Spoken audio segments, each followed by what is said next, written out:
let's take a look at the first property of exponents called product of powers. So we're just going to fill out that section of this table first. So what that looks like is maybe I would have 3 to the second times 3 to the first times 3 to the third, something like that. And then what that looks like, well, we do each one individually. So 3 to the second, that means 3 times 3.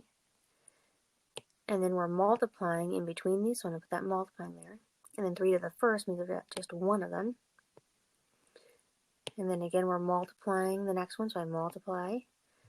And then 3 to the third means 3 of them. 1, 2, 3.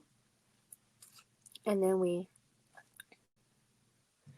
can look and see, well, I've got 1, 2, 3, 4, 5, 6. So that's 3 to the 6th.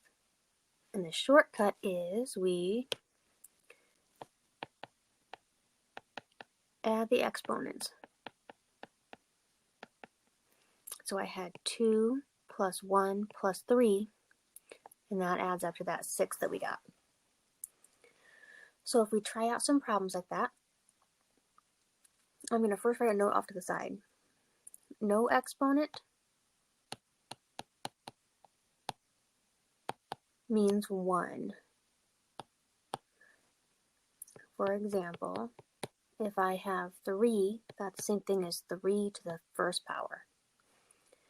So in my problems here, 5 times 5, well, that's 5 to the first times 5 to the first. So if we use our shortcut, we add the exponents. 1 plus 1, that's 5 to the second. We're not actually evaluating, although we could on this one. 5 to the second is 25, but we are just simplifying, practicing those properties. Number 2, that's m to the first and m to the first. And we add those exponents. 1 plus 1 is 2, so m to the second. Same thing here. If there's no exponent on this other 5, there's a 1 there. 7 plus 1 makes 5 to the 8th. Number 4, x to the, and then 2 plus 5 makes 7.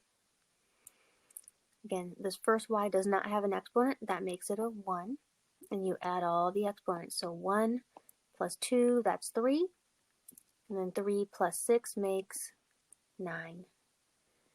And then number 6, 8 to the, got a 3 plus 4 makes 8 to the 7th.